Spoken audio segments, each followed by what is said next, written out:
Well, folks, good day to you one and all. And we're doing what we do best, what we love on a Wednesday night, Sports and GT Masters Series. And today, as usual, alongside me, the voice of Western Province Motorsport, Frankie Yennis. Frankie, good evening to you.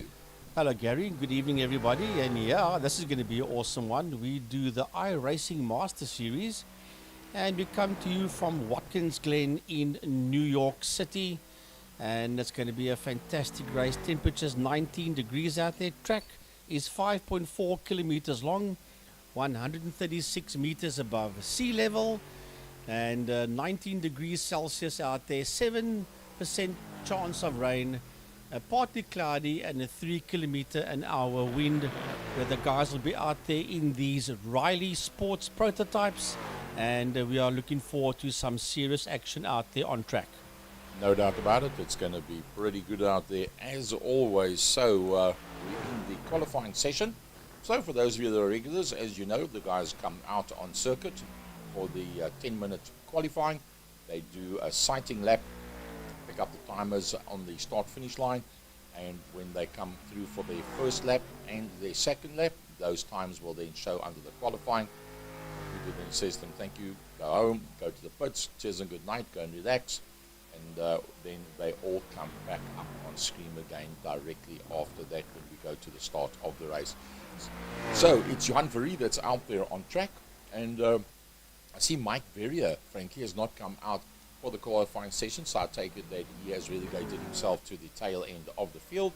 And then one of the top competitors alongside Johan Verree, Graham Stephen, he's also out there on circuit, and we'll see as they work their way around now. We'll start picking up the faster lap times. I see Herman Lazarus is out there as well. cheapercars.co.za in his favorite colors. See Eugene Manouk is also out there as well. A lovely color scheme. We won't be able to miss out on that one. Willem Pinaar is the first man that was out of the pits and the first man to put up a fastest lap.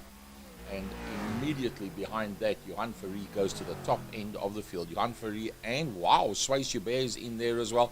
Oh, the Jouberts are into play tonight. Francois Joubert goes to the top end of the log. Yeah, with a 1:42.784 provisional pole for Francois Joubert with 4 minutes into the 10 minutes qualifying session.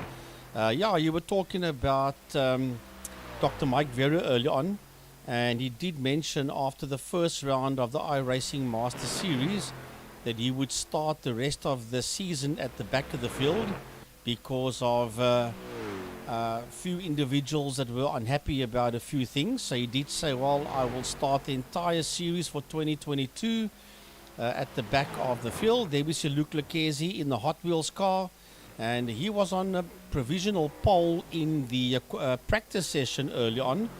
So it's going to be a pretty quick one out there, I do believe, for him. In the practice, the same role players were up front. It was Luke Lucchesi, it was Johan Verree, and Francois Joubert were three of the four role players that we expected to be out there in pole position. There's Robbie Teings in the Red Bull Racing outfit on the Riley. There's quite a few drivers that due to work commitments and other circumstances couldn't make it out to race this evening, and that opens the door for the other participants. That's Timothy Stanton in the GoDaddy sponsorship on that Riley Sports prototype of his. Danica Patrick used to have that GoDaddy sponsorship on her IndyCar and her NASCAR a couple of years ago. There's Andre Steenkamp in the Batmobile, currently finding himself there in that 8th position. But Johan Verree, 142.620 so far is the quickest driver out there. Peter van der Spey has now joined us in that 9th position. Captain Pete, he was on the Second Gear Talk Show last night. And look at him pole, Gary. Wow, Peter Joubert, there's a big one. Not Francois Joubert, Peter Joubert. Well, he's been getting stronger and stronger all season long, and let's see what the livery on that car looks like. That is Peter Joubert, 17 car. And what is that? The Rockstar Energy car. Yeah. Very, very nice, I must say. Well, we saw Herman Lazarus earlier on, but look at this. Graham Stephen, long way down, 1.8. He must have had a bad first lap. Yeah, finding himself 1.8 seconds off the leader and all the way down in P13 in the Gulf-colored Riley sports car. So he's got a lot of work to do with 6.5 minutes out of the 10 minutes done in the qualifying session. This production brought to you by Second Gear Talk Show and Second Gear Productions, as Renier Hubert, that's in that 14th position in car number 18, works his way around the track. This is a lovely flowing circuit. There's Willem Pienaar in the Castrol outfit going into that left-hander. But Peter Hubert still 142.283 is the quickest driver out there. In 17th position is car number 15. That's Leonardo Bakari. 3.7 seconds off provisional pole sitter Peter Hubert. And he also boasts the Castrol livery on the side of his Riley sports car. Gene Manouk has not put up a time yet, so he must have had an off track on his initial outlap. As the Huberts, for the first time, look at that, the front row of the grid provisionally. Francois Hubert says, well, Peter, if you're going to go there, I'm going to join you. Luc Lucchesi says, I can't afford Jobert front row. I will take it to the front. Look at that. 141.784 for Luc Lucchesi. Johan Fourie currently 0.6 of a second behind Lucchesi, finding himself there in that 4th position. Third place man, Francois Hubert in the rowdy outfit. Peter van der Spey, Captain Pete in the US Air Force color scheme. He's currently in that 7th position. With that man you see on screen there, the Batmobile car 46 of Andre Steenkamp in P8, 1.4 seconds, 1.476 off Luc Lucchesi. Well, he's inside of the front half of the grid, but just is in that 8th position. Eugene Manouk puts up a time, 3.9 seconds off. I don't think Eugene's had a chance to do much practicing on this. Actually a massive difference for once.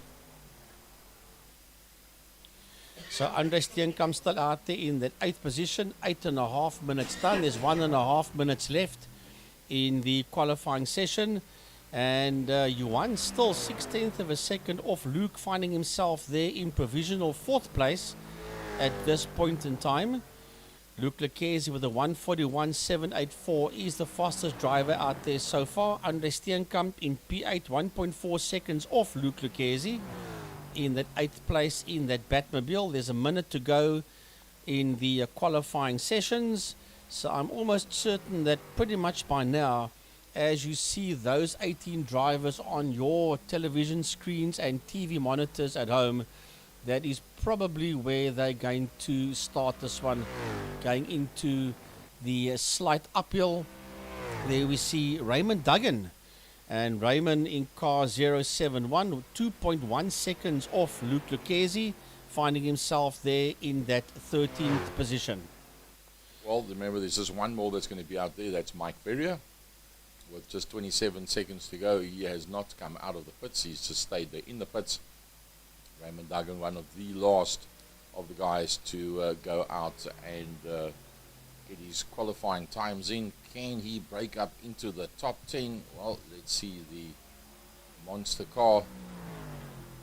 See that monster livery on there, nice black and orange. Very nice color scheme, that I must say. Riley's not exactly great looking motor cars, but pretty interesting to drive as we get to the end of the session. So let's see, where are they going to play out on the grid? Front row was almost a Jobert lockout. Luc Lucchesi and Peter Jobert on the front row of the grid. Row 2 was Francois Hubert and Johan Fourie. Row 3, Space Hubert and Robbie Teens. And row 4, Captain Peter van der Spey and Andre Steenkamp. Then we got Timothy Stanton and Graham Stephen locking out the front 10 with Herman Lazarus and Wayne Camage just outside of the top 10. Raymond Duggan and Charles Hubert, Willem Pienaar and Renier Hubert are in that 8th row of the grid.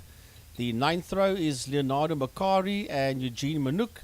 And all on his own in the 10th row is Dr. Mike Verrier, who opts to start from the back of the grid. Yep. Well, that's a choice that he made, and yeah, I think you can only claim respect from something like that. Let's see what that looks like from upstairs. There you are.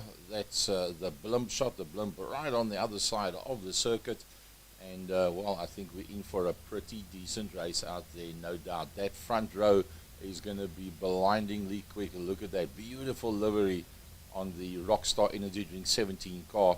And then the Top Wheels Racer, the number 3, alongside that. Luke Lucchese with a lovely, lovely color scheme that he's got there. So if you look at those spectators, they're already pretty happy. You can see one gentleman there with his arms up in the air. That's how much the computer thinks the excitement that this race is going to be. And we fully agree with what the computer is saying. This is going to be entertaining stuff, to say the least. So 19 drivers out there. We're about to go 40-minute racing at Watkins Glen. There's a jump start there for the car number... It could be number 18, Renier Hubert, and that could cost him dearly at the end of the day. A horrible start there by one of the Huberts. No, hang on, I think they're going around behind the pace car. Yes, they are. They pulled away pretty quick. It almost looked, when you couldn't see the pace car, it looked like they were really keen to get off the line. You might find these riders need a bit of temperature in the tires, and for that reason, the guys coming off the line pretty hard. Yeah, well, I saw what looked like a jump start. That's why I presumed that they were going to just go off the line, but no. They are behind the safety vehicle that will, the pickup truck that will take them around Watkins Glen Speedway. So they're heading up now through the S's. They're working, as you see, that whole conglomeration of cars going down that back straight behind that pickup truck. And then they'll do that left-right into what is known as the inner loop. The inner loop will be coming up shortly. There you can see it in front of the official pace truck. They will go into that right left-hander through that inner loop, which takes them to the outer loop. As we follow Willem Pienaar and the Castrol outfit, there they're making their way through the outer loop. It's a long right-hander. Then from there, it is downhill. That part of the circuit is called the chute. They go over the rise, and then it is downhill through the chute into that left-hander that is part of the chute. And then a slight little blimp on the gas, which takes them into the boot area. And that will be the toe of the boot that they are heading to now. That hairpin right-hander looming there ahead of them, that is the toe of the boot. Quite a downhill section, that into a pretty tight and banked corner that brings you into the base of the boot. Then they're on the gas for a short while until they head into that right-hander called the heel of the boot as they go up the rise. So that's almost a full lap of Watkins Glen into that right-hander. Then they're going to climb slightly uphill. There they go. Climb slightly uphill into a almost 45-degree left-hander. And then from there, it's slightly downhill into another left-hander, which will lead them into the final corner and then down the main straight into turn one that's known as 90 degrees. Well, so that's the modern name for that one, the 90 degree as they refer to it on paper. So Watkins Glen International, 4 different configurations, and this track hosts NASCAR Cup Infinity Series, the IMSA WeatherTech sports cars, and also the ARCA Menard Series as well. Right, so we go green for 40 minutes at Watkins Glen, and it's Luke Lucchese from Pieter Hubert, Francois Hubert, and Johan Fourie. Right behind them, it's Swayze Hubert. That's that first group of cars. There's Herman Lazarus, busy making his way through. He's got Charles Hubert right there with him as they go into the S's. That is out of the 90 into the S's. They go, working their way out of the S's. Down that back straight they run towards the inner loop. They are side by side. Pieter Hubert is sitting there on the outside of Luke Lucchese. Lucchese leads them through the inner loop. It's a right, a squirt, a left, down through that right-hander known as the outer loop. Then they drop down that steep drop down known as the chute. Even that left-hander is part of the chute. Herman Lazarus in the cheaper cars, .co.za car sits there next to Charles Hubert in car number 6. He's got his nose ahead there of Charles Hubert, and he is just behind Raymond Duggan. But it's all about Luke Lucchese making his way out of the toe of the boot, and into the barrier goes somebody Timothy Stanton in the GoDaddy car made contact with that driver that went into the Armco barrier. Now they're heading towards the toe of the boot, into that right-hander. They will climb up the rise once again into that nearly 45-degree left-hander. As it's getting very close there. There was a bit of rubbing. Johan Fourie there on Francois Joubert wanted to come through, Gary, as they work their way towards the final corner of Watkins Glen. As they'll be round about now, they should get the tyres up to temperature. That's the end of lap number 1, as you can see on the track map on the right-hand side. And, well, it's going to be a Luc Lucchese, Pieter Joubert, Johan Fourie, Francois Joubert up front battle. Graham Stephen, that initially wasn't that high up, has already got himself up into a top 5. Graham Stephen looking good. Now, Timothy Stanton in the GoDaddy cars in pit lane because he made contact with another driver that whacked an Armco barrier pretty hard. It might have been Sway Joubert that went into that Armco barrier. As a matter of fact, I speak under correction, but I think it is Sway Joubert. Captain Peter van der Spy coming through. Now have a look at this gaggle of cars that's going into the inner loop. There's Dr. Mike Verrier. He's gone from P19 up to P14 so far as the doc. And is that Pinar? Yes, it is Pinar. They got it slightly sideways there, making contact with the 18 car and had to correct heavily there. Went off the circuit, did Willem Pinar. Representing the UK and Ireland is Willem, and he's going to drop down that leaderboard. Other man having a problem there was Mike Verrier. He was doing exceptionally well and really catching up at that stage of the fight, and then this happened in front of him and he got nipped and bang into the barrier he goes. So quite a bit of damage, I'm pretty sure, on that motor car back to the front end of the field. Well, it's all about Luc Lucchese that sits, always uses the track and more there in the Hot Wheels car. Then it's the Monster Energy car that is just ahead there of the Rockstar car. That's Fourie and Pieter Joubert, and right on his heels is a 304 of Francois Joubert. So we ride aboard with Pieter Joubert. We have a look at that front left-hand side suspension of that Riley Sports prototype as Pieter Joubert looks right into that back wing there of the Monster Energy Riley of Johan Fourie, and in the distance you can see the Hot Wheels car of race leader Luc Lucchese. Luc Lucchese starting to stretch the boys out at the front end of the field, and if we look at that interval, well, the front 4 very close to one another. Woo!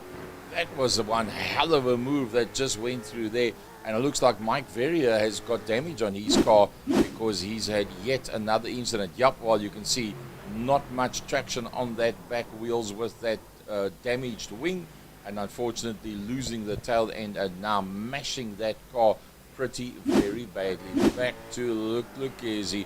Look at that, all open up there in front of him.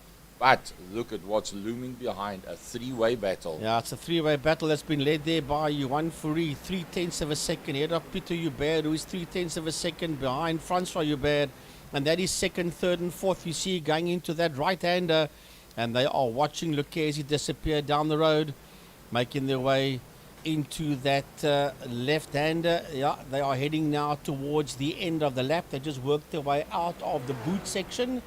There will be another left-hander coming up. There is Peter van der Spy, and he is 7/10 of a second behind the man in front of him there, Robbie Teens, as they drop down towards the final corner. The right-hander here at Watkins Glen. Going into that right-hander is Andre Steenkamp, Herman Lazarus, and right behind him in the other monster car is Raymond Duggan, and Duggan is 2/10 of a second behind ninth place man Herman Lazarus. The next man behind that is Charles Joubert, and that's what 3.1 seconds looks like. You look out into the distance and you can then only right further up front see those cars, and yeah, you'll get that sinking feeling at that stage of the fight. It's Johan Fourie that is starting to put the pressure on in that threesome for second, third, and fourth. He's got up to second with an almost 2-second gap to Luc Lucchese. Well, he's got to get the hammer down if he wants to take the fight to Luc Lucchese. He'll be very aware if somebody of that caliber gets away, you don't catch them very easily. And he's already got a half a second on Pieter Joubert and Francois Joubert that are in very close unison for that third and fourth positions. Now, Johan will pull away and secure that second place. And once that job is done, then he will set his gun sights on race leader Luke Lucchesi. Lucchesi coming through in the Hot Wheels car. Then it is Johan Fourie. Right behind him, it's Peter Hubert as we look from the front right-hand side of fourth place man, car 304. Francois Hubert is 4/10 of a second behind Peter Hubert. We move on to that left-hand side of Francois' car. That suspension very, very sturdy there on that Riley Sports prototype. And Francois is right on that back wing of Peter as they make their way into that right-hander. Here they come down towards us. It is Luke Lucchesi from Johan Fourie. Here comes Robbie Teings, and he's not too far behind Graham Stephen. Then it's Peter van der Spey. Andre Steenkamp. Behind Andre Steenkamp, it's Herman Lazarus. And behind Lazarus, it's 10th place man, Raymond Duggan. So Raymond Duggan was just outside of the top 10 going into the race itself. And I must say Raymond Duggan has gone from strength to strength in iRacing. A little bit further back from him, there comes Charles Hubert. And then behind that, we've got Renier Hubert. Leonardo Beccari, he was right off the tail end of the field initially with the qualifying. He battled with his first lap, Eugene Manouk. A little bit further back, remember the first man that went off was Willem Pinaar. And Willem Pinaar finds himself down in a 15th position. Francois Hubert is on the attack. Yeah, Francois Hubert only 2/10 of a second there on the case of Johan Fourie, who, by the way, has lost that second position to Peter. He moved up into second place, and Peter Hubert has regained that second position from Johan Fourie. He has dropped down into that third position and now defending there from Francois Hubert. But they're coming from behind. Stephen, Teens, and Van der Spey. They are coming. There they come. That's 3 cars behind that fight for second, third, and fourth. They're going to catch up to Hubert, Fourie, and Hubert pretty soon. You can see that train's going to become a 6-way fight pretty soon as the 3 of them go through. Peter van der Spey. Just ahead of him is Robbie Teens. Just ahead of Robbie Teens is Graham Stephen. And there's nothing between Stephen Teens and Van der Spey in that fight out there for 5, 6, and 7. Well, while all that is on the go, it's Luke Lucchesi that's stretching his legs at the front. Remember, there was about a 1.9 second gap when Johan Fourie got the gap. Well, Johan Fourie got the gap. Peter Hubert got past him again. So with Peter Hubert now being the closest man to our leader, let's have a look at how he actually got past there. Peter Hubert passing Johan Fourie. Yeah, and Johan Fourie has regained that second place again, but this is the replay as to how Peter, he just dived right across the bars there of Fourie and stole that place away from him. And while we were watching that replay, Johan regained that second position back there from Peter Hubert. And that is the replay. Oof. And it is going to be on the same place and exactly the same way that it was taken away from him, Gary, that the Johan says, no, what you do to me, I'll do to you at exactly the same place, at exactly the same way. Wow, that was awesome stuff. So that front end battle continues. Look at that. Very, very close to one another. And Captain Pete is still on the charge. Captain Pete, that's what he sees in front of him. Very, very tantalizing to see that right in front of you. The Hackett's blue and the orange in front of him. That is Graham Stevens' favorite colors. Triple pots there from the braking system of these Rileys. As we said, not the most beautiful looking motor car, but pretty interesting to drive. And Luke Lucchesi starting to stretch out 3.4 at the front, and he just puts in a 141.783, a personal best and also the fastest lap out there so far. Yeah, it's a purple lap there for Luke Lucchesi, the quickest man out there so far with 10 minutes and 45 seconds done in this 40-minute stint. So here comes the Huberts, here comes Peter Hubert now into that right-hander. Will he dive in front of Fourie? Wow, that was suicidal. Peter Hubert says, I don't care who you are, son. I am going to move into this position ahead of you and go back into that second place. They were having this massive fight out there for second, third, and fourth with Francois Hubert having the best seat in the house. But while Peter and Johan are having this dogfight out there, Lucchesi is pulling away. He's almost 3.5 seconds ahead there of this fight for second, third, and fourth as we watch the one for 5, 6, and 7 come into view. And Robbie Teings is ahead of Graham Stephen. Robbie Teings is ahead of Graham Stephen. Van der Spy still there in that 7th position. Remember, Stephen led that fight between himself, Teings, and Van der Spy.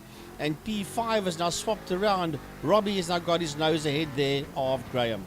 Well, they're so close on lap times. It's pretty much a case of who's thinking and scheming and pacing himself correctly at this stage of the fight. Do you just sit there and stick it out, or you just keep on trucking? You've got to be aware of the fact that Johan Fourie is losing out to Peter Joubert, who's trying to hold on to Luke Lucchesi, who once again is the fastest man out there. Well, Peter Joubert is the fastest man out there now, 1:41.492. That fastest lap is chopping and changing all the time, and now Peter Joubert is telling Johan Fourie, listen here, I'm finished messing around now. It's time for me to take this Riley sports car, sports prototype, and check out of here and go after Luke Lucchesi, but you're not going to get away from Johan Fourie that easy. There comes Fourie. He showed himself into that. That is a quick little S-bend that they're going through there into that right-hander. It's a very lovely flowing circuit. It is a Watkins Glen track. As you just in the distance see Lucchesi disappear down the road. So, Fourie is the meat in the Joubert sandwich at this point in time. And if he cannot make the move on Peter, then Johan says, man, I'm going to grab hold of you on Joubert. Peter Joubert makes a mistake going into that right-hander. And that could be because of pressure from Johan Fourie. That's going to cost him dearly. He's not going to get back into that battle that he was in. There's just not enough space and time out there to be able to get around that one. So Peter Joubert coming back onto the circuit, dropping numerous positions. So where does that leave Johan Fourie? Well, he's got Francois Joubert in tow. Francois in his favorite black and white basis colors. Using all the circuit and a whole heap more.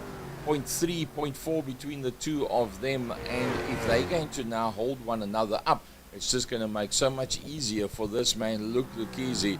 Look how far he's now pulling away at the front. Somehow he's just got that little bit extra. There you can see as the camera pans back towards Johan and Francois, and then the next battle behind that, Robbie Teings is in the house as well. Robbie Teings ahead there of Graham Stephen. Graham Stephen trying to have a long run around the outside. He brings with him Peter van der Spy.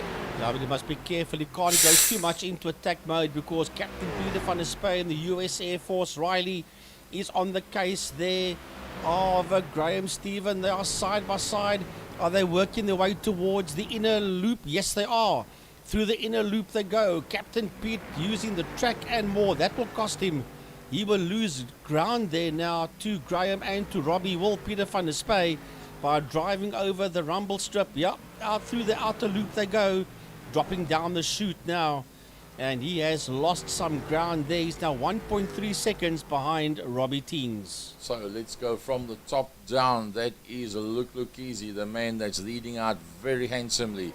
In the background, Johan Fourie, and in his shadow is this man. It's always there and thereabouts. Francois Joubert putting the pressure on. Robbie Teings has just got past Graham Stephen.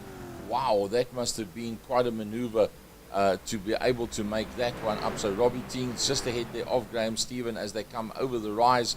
Graham Stephen in very close proximity to the back bumper, showing just a little bit of reserve right now. Staying out of the trouble is in fact Peter van der Spy.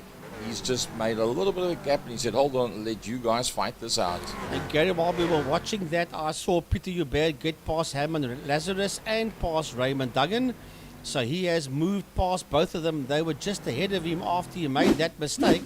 And he's now moved up there into that 7th position. He's gone past Lazarus, and this is him making the move there on Raymond Duggan.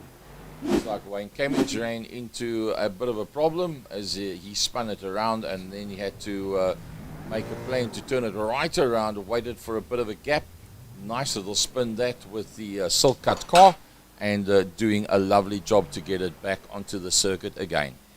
Yeah, so unfortunately, he's completely out of this one. And look who's gone ahead of Robbie Teings. Graham Stephen has made the move on Robbie Teings. Graham goes back up into that fourth position. And Captain Pete is now caught up to both of them again. After losing some ground, he was 1.3 behind them. He's now only 0.2 of a second behind Robbie Teings. So Peter van der Spy is back in the hunt once again in the stealth outfit, part of the US Air Force, making his way up the hill there. And he's certainly going after the two of them. They are side by side. Teams having a look again there at Graham Stephen. Into that right-hander they go. And now they climb up the hill. They'll make a slight turn to the left. I think they've just made their way out of the toe of the boot, gone up the chute, and now they should be heading towards the end of the lap. They'll do a downhill run, and then the pit lane should be on their right-hand side. Just a little bit further back, there's another battle royal that's going on there. That's Herman Lazarus and Peter Hubert. Nothing much between the two of them. In fact, Herman Lazarus has a look and tries to see if he can work his way holding on to that position, but no, it's Peter Hubert that moves ahead of him. And once again, nothing much in the difference in pace between these two, and they're just fighting one another and almost slowing one another down, just making it a little bit easier for the boys up front. Talking about the boys up front, the comeback kid is under lots of pressure. Look at that. Graham Stephen and Peter van der Spy putting all the pressure on the Red Bull, Riley. Well, if we look in that second and third position, Gary, Johan Fourie is now only 0.3 of a second behind second place man Francois Hubert.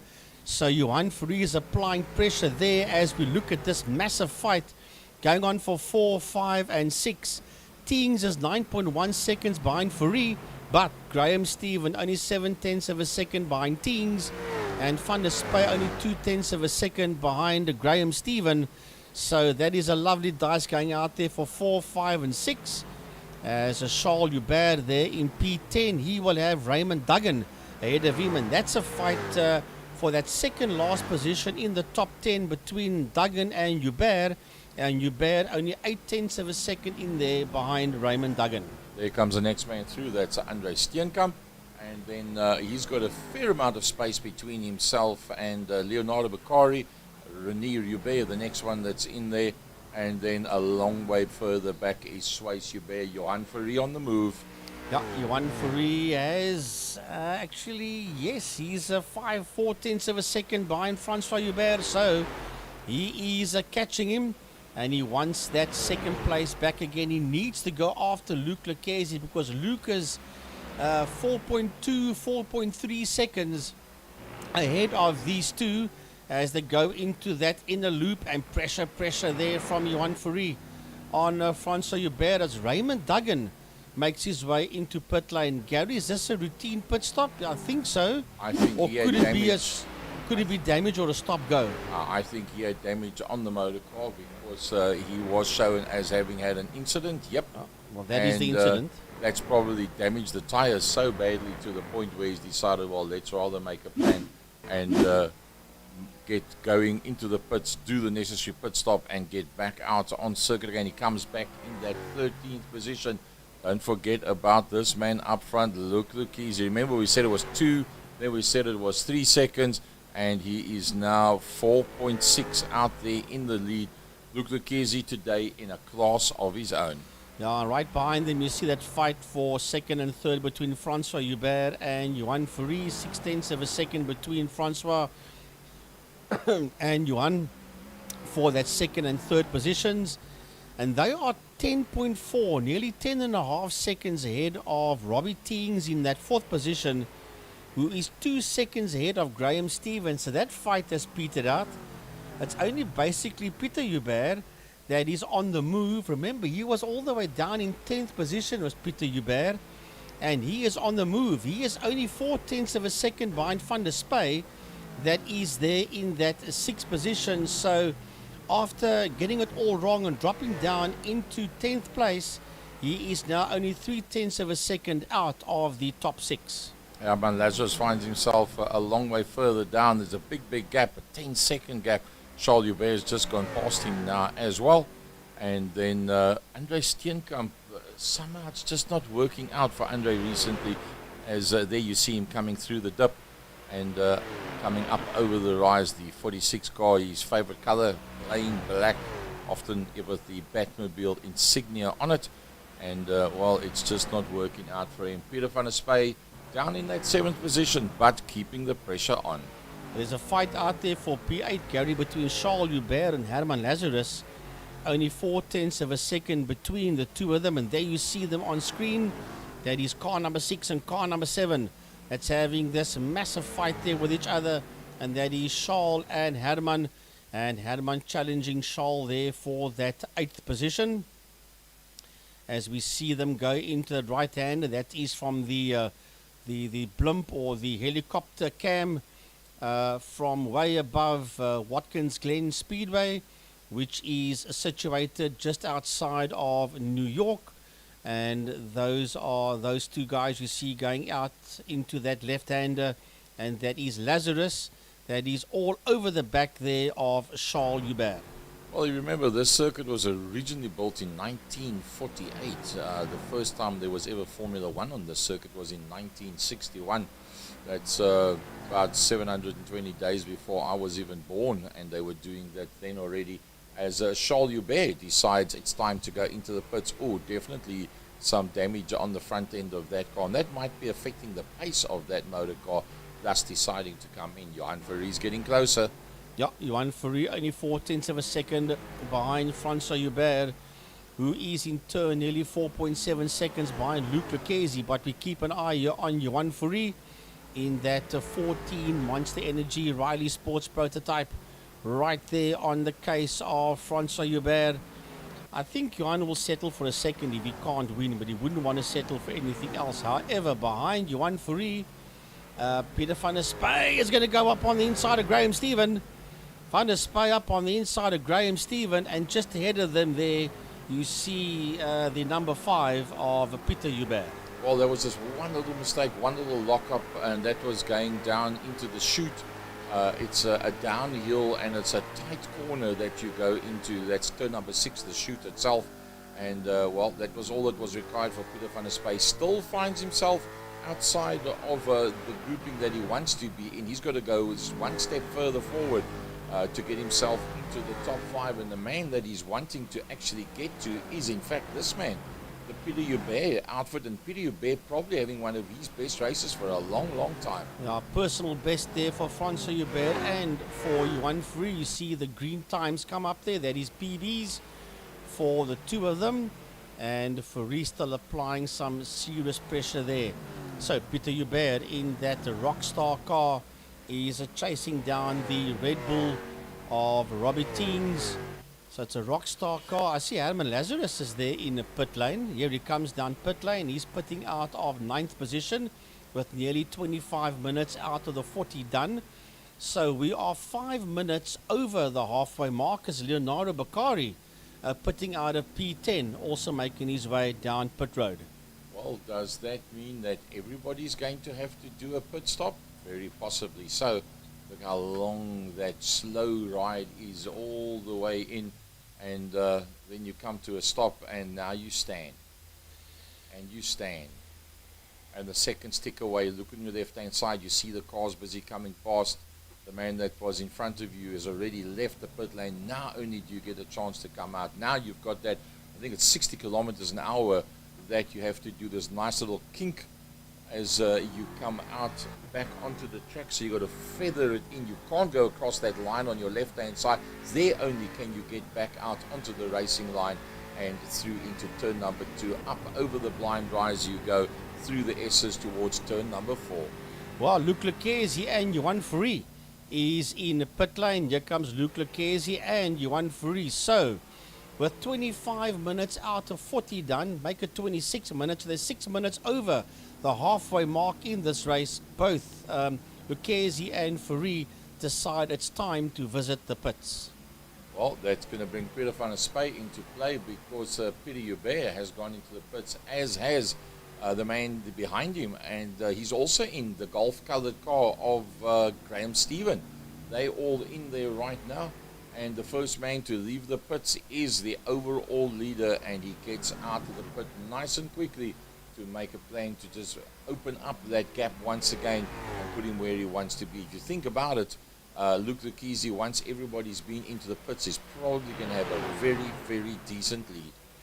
Yeah, so Francois Hubert, that's in P1 at this point in time, he'll have to dive into pit lane sometime as Graham Stephen in the golf-coloured Riley makes his way back out onto track once again, and Johan Fourie is, where is Johan Fourie?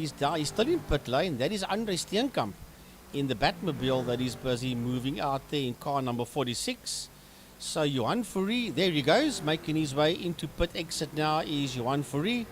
So he'll have to get past Steenkamp very quickly and then start making his way through the field, keeping in mind that Francois Hubert and quite a few others still need to visit the pits in the not too distant future. Well, there must have been a lot of damage on Johan's car. Look at that, 50.4 seconds as opposed to high 9s and low 10s for everybody else. That's the period of time that he was out there in the pit lane.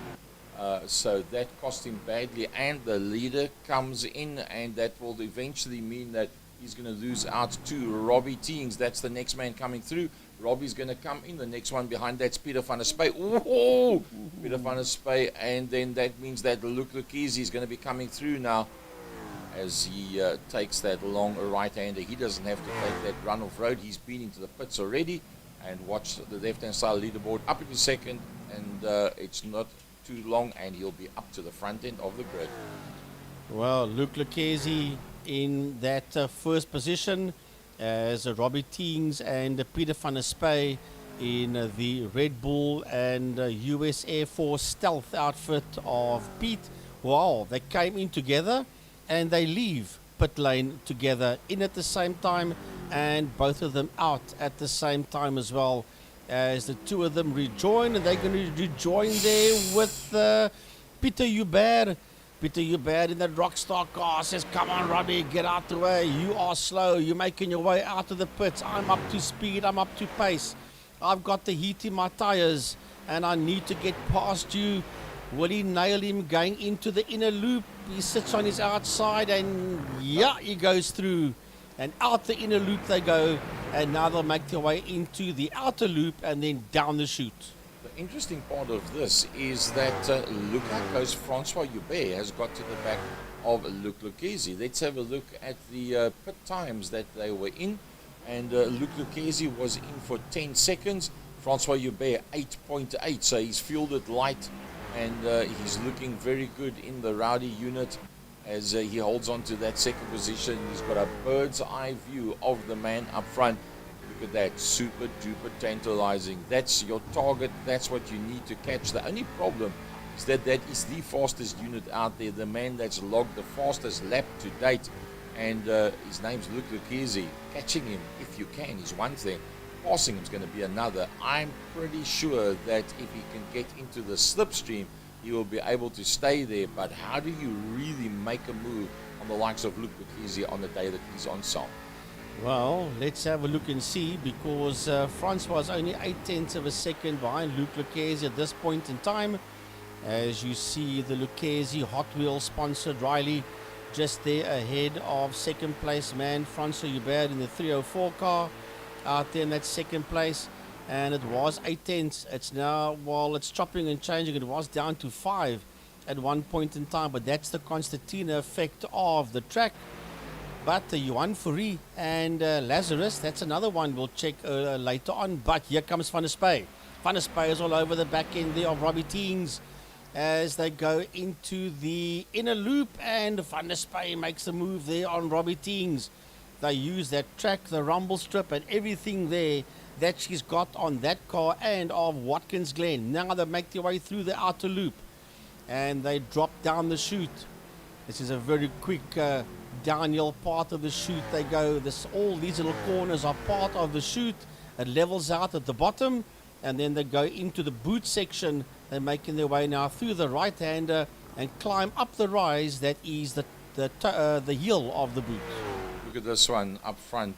Visually, it looks pretty much the same, but if you watch the timing board on the top, you'll see it went from 0.6. Now we're in the higher 0.7s. Every now and again, it touches on 0.8. Can he close up now? Is he close enough? 0.7, 0.6, into the lower 0.6 as well? Yes, so the Riley does have a fair amount of slipstreaming ability as they go through turn number 1 up towards the S's they go now. That's a long sweep and climb through the S's. Turn 2, turn 3. Now that slight right-hander into turn 4, and off you go into that long back straight. And we've seen numerous different passing moves at the end of the back straight where you go into the loop. Right into the inner loop, the two of them go. Francois Lucchesi and Hubert, first and second, working their way now out of the outer loop. And then they go down that chute. But in the interim, we've got Peter Hubert, Peter van der Spy, and Robbie Teings. And that is Teings in the Red Bull car that's going to have a look on the outside. That is the inner loop. And Teings not close enough to Peter to make that move on him. Maybe he can catch up onto him going down the chute that comes after this one, the outer loop. But Robbie Teings is on a mission. He's got missile lock there on Peter van der Spy as they work their way down the chute and now into the right-hander. That is the heel of the boot. Through that right-hander, the heel of the boot. And it looks like Peter van der Spy has got the edge there on Robbie Teings. They're on the gas for a short while. Then they've got the right-hander coming up. That is the toe of the boot. And as they make their way through the toe of the boot, these two are making their way out of the final right-hander at Watkins Glen, down the home straight towards turn 1, known as the 90. Francois Hubert has found something extra. He's down to 0.4 of a second. Remember, it was 4, then 0.5, 0.6, 0.7, touched on 0.8. We went away to that Robbie Teings battle, and when we came back, it's now down to 0.3. So, is Luke Lucchesi just playing it a little bit safer? I don't think so. I think he's going as fast as he can. I think Francois Hubert is the man on the move. Certainly the man on the move into the inner loop. They go once again. That's a lovely flowing track here. Is Watkins Glen International Raceway, the home of Formula One, home of NASCAR, and Formula One once upon a time. NASCAR still does a couple of races here, and so does the IndyCar series. And it's a lovely track, lovely flowing as Francois Hubert is in there now, 0.4 of a second behind Luke Lucchesi. And he certainly wants that second position away there, that lead away there, I should say, from Lucchesi. Well, nothing much in it at this stage of the fight between the two of them. Having, as I said, to close on him is one thing. To get past him is another. Another man that's applying the pressure is Robbie Teings, and he is closing once again onto the back of Peter van der Spy. Peter always loves to get into that top 5. That's basically his marker, is a top 5 every race, start and finish every race, and you are then competitive over the course of a series. He's not too worried about trying to win races. He believes that when the others make mistakes, he goes 9/10 all the way, and that is where it is. It's getting tight. Well, it's getting tight. I saw Luke Lucchesi make a bit of a mistake earlier on. He used track limits and a touch more, and that is what has brought Francois now right onto his case once again. So, will Francois make the move somewhere? He's got a comfortable lead there on Peter Hubert. He's almost 22 seconds ahead of Peter Hubert, is Francois. So he's got no pressure from the man in third position. And here he comes. He's a 1/10 of a second behind him. They've got a back marker ahead of them. Into the inner loop, the two of them go. He's the man that's got no pressure. Francois, the man with all the pressure in the world on his shoulders, is that man, race leader Luke Lucchesi, as the back marker just steps out of his way and says, let's go through. That's Mike Verrier that moves out the way there for Luke and Francois. It was, one of the easier back markers to pass, as that man always dictates the level of decency out there on track and expects the same from everybody else. Robbie Teings still in the fight. Robbie Teings is wanting to go higher than just a top 5. But Peter van der Spy, he's super duper fit. He does lots of practice. He's in the gym on a regular basis. He flies jet planes on a regular basis around the world, so he keeps his eye in by doing eye racing for his hand-eye coordination, loves to be right on top of things, and he's very clinical out there on circuit. He doesn't make mistakes very easily. 36 minutes of the 40 minutes. Can Peter van der Spey hold on to that one ahead of Robbie Teens? I almost think he's going to stay ahead of the comeback kid. Well, we're going to have a look-see as we've got 3.5 minutes on the clock left to go, and here comes Francois Joubert. 0.4 of a second. Pressure there from Joubert on Lucchesi. Into that right-hander they go, making their way over the rise. And into that left-hander, into the right-hander they go once again. Now, here he goes. Yeah, they go. He sits on the outside. That's going down the back straight. Will he dive bomb him going into the inner loop? They are side by side. There's the inner loop. Does he dive bomb? No, he doesn't. He stays in there through that inner loop they go. That's a very fast-flowing inner loop. And he had a look there at Lucchesi, but if anything, he's lost some ground there to Luke Lucchesi, because it's gone out to just under 0.7 of a second that Joubert has lost there to Lucchesi. Well, I think that was probably the last gasp effort by Francois Joubert. I don't believe he's going to be able to do much from there. Robbie Teens is once again right on the back bumper of Peter van der Spey. He closed up, also lost a bit of ground, and now starting to close up again, also within 0.5 of a second. Another one that's going for an additional position is this man, Raymond Duggan, up to 7th and pressurizing the man himself, Graham Stephen. Yeah, Raymond Duggan in the sister Monster Energy car there, and he is going after Graham Stephen into that right-hander they go, or left-hander, sorry, the other way is right, as they're having this lovely fight out there for that 7th place. But heaven alone knows what happened to Johan Fourie down there in that 8th position, over 50 seconds in the pit area. Whatever happened to Johan, I failed to see what happened. I just obviously missed it. And look there, a personal best for Mike Verrier, a 142.714. So nice there for Mike Verrier, as Raymond Duggan is still going one-on-one there with Graham Stephen, and that is coming out of the boot section. But with 1.5 minutes to go, down the back straight, into the inner loop. Once again, is this the last chance that Francois might have had? I don't think so. I think he's going to have another go at him somewhere, because they're now heading through the outer loop and into the chute. Well, that was the second time that he tried on the same spot as they dump it down hill into turn 6, the chute. And, well, I think that he's going to try once more on that exact same spot. It looked like he lined it up. It actually looks, when they go out into the back straight, as if he's got the run, but then he just can't consummate that move as they go down into the loop. So maybe that was 2 practice runs, and then, well, he's going to have to decide, is it all or nothing? Does he go for that second position and let Luke take away the top position? You just said that Mike Verrier put up a fastest lap. You can see it's taken them quite a while to get away from Mike Verrier. Here they come through now. I think they're probably going to get another lap in as they take those last couple of corners, and there is just 22 seconds to go. That's the final corner, Gary. That's so the yes, final they corner. will have So one more lap. to go. I'd love to. Oh, yo, look at this. He's going to have a go on the inside line, and this could work. Well, for the first time ever, he's on the inside of Luke Lucchesi. Luke Lucchesi going to try and go for the cutback. Now, will Luke Lucchesi pull the same move as what was done to him on the back straight going down into the loop? That's the rise. It's the left-hander. Now there's the right-hander. This is where you've got to get the drive. You've got to sweep it around on the outside. And that is what Francois Joubert was doing. Well, now he's going to be on the outside line, and I think he's going to be dictated to by Francois Joubert. Oh, he makes it. Oh, can he hold on to it? No. He's going to go off the circuit, and that's going to hand it to Francois Joubert. For once, Luke Lucchesi put under pressure and just not been able to absorb that pressure at that pace. Francois Joubert, brilliant pressure on Luke Lucchesi, and that after the 40 minutes is up. All he's got to do is get back to the checkered flag.